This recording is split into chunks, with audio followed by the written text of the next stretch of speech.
Hi అండి, welcome to Sri fashions. Cut చేశాను కదా, ఇది స్టిచ్ చేసుకున్నాను. ఫ్రంట్ నెక్ ఈ మోడల్ చుట్టూ స్టిచ్ చేశానండి. ఇటు సైడ్ ఓపెన్ వదిలాను, లైనింగ్ వచ్చి ఇటు సైడ్ నుంచి జాయిన్ చేస్తాను. లైనింగ్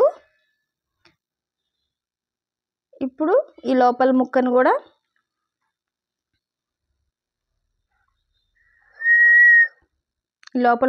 జాయిన్ చేసేస్తాను.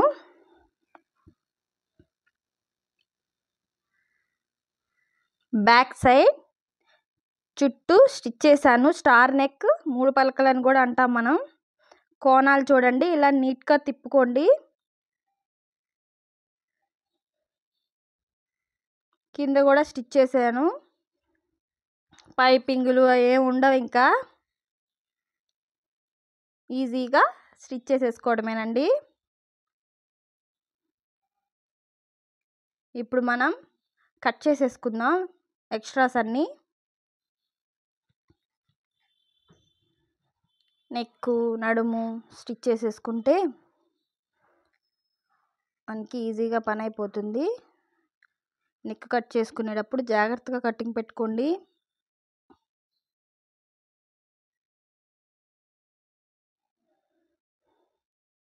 బ్యాక్ సైడ్ చూడండి, కోపులు ఇలా టక్స్ ఇచ్చుకోండి. కుట్టు మీదకి వెళ్ళకుండా కరెక్ట్గా కుట్టు దగ్గరికి, ఓకేనా? ఈ కరువుల దగ్గర కూడా ఒకసారి 2 ఇచ్చుకోండి.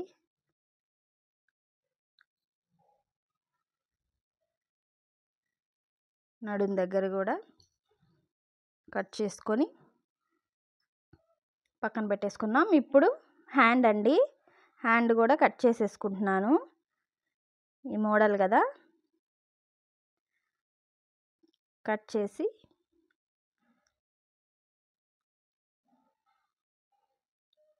దీనికి కూడా జాగ్రత్తగా కట్ చేసుకుని కరువుల దగ్గర, కోపుల దగ్గర జాగ్రత్తగా కట్ చేసుకోండి. ఇది తిరగ తిప్పేసుకుంటున్నాను. స్టిచ్ ఎంత నీట్గా చేస్తామో ఇలా మనం తిరగ తిప్పుకునేటప్పుడు కూడా కోపులు బాగా వచ్చేటట్టు చూసుకోవాలండి. నేను కత్తెర తీసుకొని నిదానంగా దాన్ని గుచ్చుతున్నాను. గబుక్కుని కత్తెర బయటకు వచ్చేసిద్ది. చిన్నగా గుచ్చండి. ఫస్ట్లో అయితే కత్తెర కూడా బయటకు వచ్చేసేది. అక్కడ చిన్న కోపులు ఉన్నాయి కదా, అవి కూడా కత్తెరతో జాగ్రత్తగా బయటికి లాక్కుంటే మనం ఏ మోడల్ అయితే డ్రా చేస్తామో అదే స్టిచ్చింగ్లో మనం కుట్టగలగాలి. ఇలా తిప్పుకునేటప్పుడు కూడా సేమ్ అదే మోడల్ మనకి బయటకు వచ్చేటట్టు చూసుకోవాలన్నమాట. మన ఫినిషింగ్ కూడా డ్రా ఏదైతే వేస్తామో ఫినిషింగ్ కూడా అదే మోడల్ ఉండాలి. ఫ్రంట్ కూడా కట్ చేసేసుకుంటున్నాను.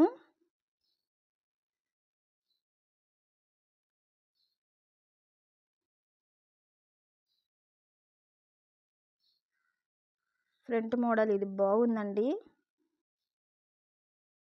ఇది కూడా సేమ్ అలాగే కట్ చేసుకుంటున్నాను.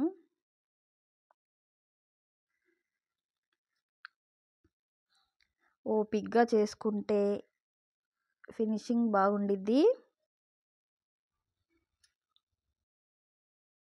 మనీ కూడా బాగా వస్తాయి. దీన్ని తిరగ తిప్పేసుకుంటున్నానండి. ఇది ఫ్రంట్ కోపు ఉంది.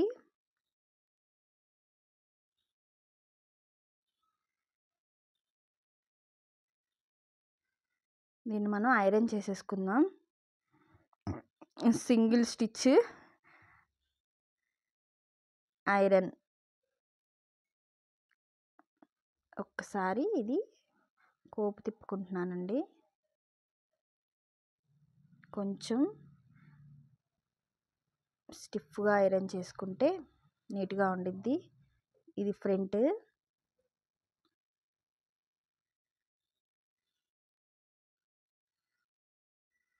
ఇప్పుడు బ్యాక్ పెట్టుకుంటున్నాను. బ్యాక్ ఇలాగే తిప్పేసుకొని నడుము కూడా స్టిచ్ వేసాం కదా, ఇంకా వేరే పీసులు అటాచ్ చేయకుండా ఇదే సరిపోతుందండి. లాక్కొని నిదానంగా ఐరన్ చేసుకోండి. ఐరన్ ఎక్కువ హీట్లో పెట్టద్దు, నార్మల్ హీట్లో పెట్టుకోండి. స్టార్టింగ్ కూడా క్లాత్ మీద పెట్టకండి, విడిగా రఫ్ క్లాత్ మీద రఫ్ చేసి అప్పుడు క్లాత్ మీద పెట్టండి. ఒకేసారి హీట్కి అంటుకుపోయిద్ది. ఐరన్ చేసేటప్పుడు జాగ్రత్తగా చేసుకోండి.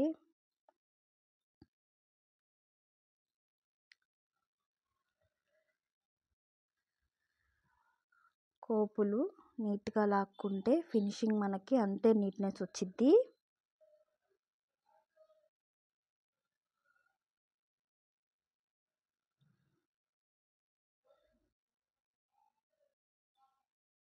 ఇలా ఫ్యూజింగ్ వేసి స్టిచ్ చేస్తే నాకు బ్లౌజులు బాగా నచ్చినదండి, అందుకే ఎక్కువ ఫ్యూజింగ్ వేస్తున్నాను.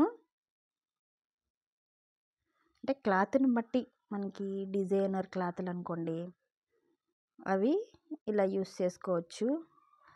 ఫ్యూజింగ్ అంటే ఎక్కువ నాకు వైటే దొరుకుతుంది, దానివలన అన్నిటికీ సెట్ అవ్వదు కదా. కొంతమంది ఇలా మందంగా ఉంటే ఇష్టపడరు. ఇది ఎక్స్ట్రాస్ కట్ చేసేసుకొని ఇంకా స్టిచ్ చేసేసుకుంటాను. ఇదిగోండి, బాగుందా, భలే వచ్చింది కదా. ఇది బ్యాక్ సైడ్. ఇప్పుడు హ్యాండ్ దించుదాం. హ్యాండ్ కూడా కొంచెం అలా కరివించుకొని మన చేతుల్లోనే ఉండిద్ది, చక్కగా పట్టుకొని ఐరన్ చేసుకుంటే ఫినిషింగ్ భలే వచ్చిద్ది.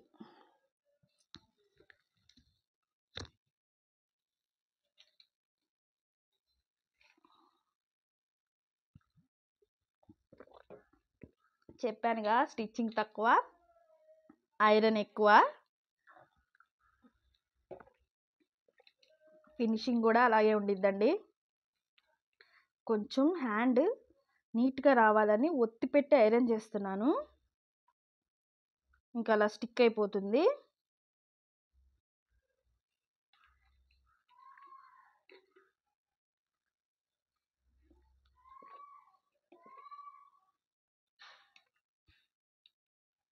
మోడల్స్ నేర్చుకునే వాళ్ళు చిన్నాట్ల మీద నేర్చుకోండి, చేద్దాంలే తర్వాత అని కాకుండా మంచి మోడల్ స్టిచ్ చేసుకోండి. ఇదండి ఫినిషింగ్ ఇలా వచ్చింది. నేను జాయింట్ చేశాను షోల్డర్స్. అసలు ప్రిన్సెస్ స్టిచ్చింగ్ చాలా ఈజీగా ఉండిద్ది, నార్మల్ బ్లౌజుల కన్నా ఇది చాలా ఈజీ అండి. బ్యాక్ సైడ్ చూడండి, ఇప్పుడు స్టిచ్చెస్ కూడా కనపడవు, నీట్గా ఉండిద్ది. హ్యాండ్స్ కూడా నేను జాయిన్ చేసేస్తాను. ఇది అండి ఫ్రంట్ ఫినిషింగ్ ఇలా వచ్చింది. Front model, hand leave cut, button పెట్టాను, ఫ్రిన్స్ కట్ అండి. ఫ్రంట్ పైన ఒక స్టిచ్ చేశాను, నెక్, థ్రెడ్స్, శారీ మీదకి థ్రెడ్స్ పెట్టాను కదా, ఇక్కడ స్టిచ్ చేశానండి. ఇలా వచ్చింది. ఇదిగోండి బ్యాక్ థ్రెడ్స్కి ఇలా గంటలు పెట్టాను, ఇదో మోడల్ పెట్టాను. అన్నీ ఒకేలాగా కాకుండా ఒకటి ఒకలాగా ఒకటి ఒకలాగా పెట్టానండి. మీకు ఇక్కడ చూడండి బాగా తెలుస్తుంది. గంట మోడలు, ఇలా మొగ్గలాగా ఈ మోడల్ పెట్టాను చూడండి. ఇది అండి ఫినిషింగ్ ఇలా వచ్చింది. ఇది అండి మోడల్ బ్లౌజ్ కటింగ్ స్టిచ్చింగ్. ఈ బ్లౌజ్ కనుక మీకు నచ్చినట్లయితే లైక్ చేయండి, షేర్ చేయండి, కామెంట్ చేయండి, సబ్స్క్రైబ్ చేసుకోండి. బాయ్.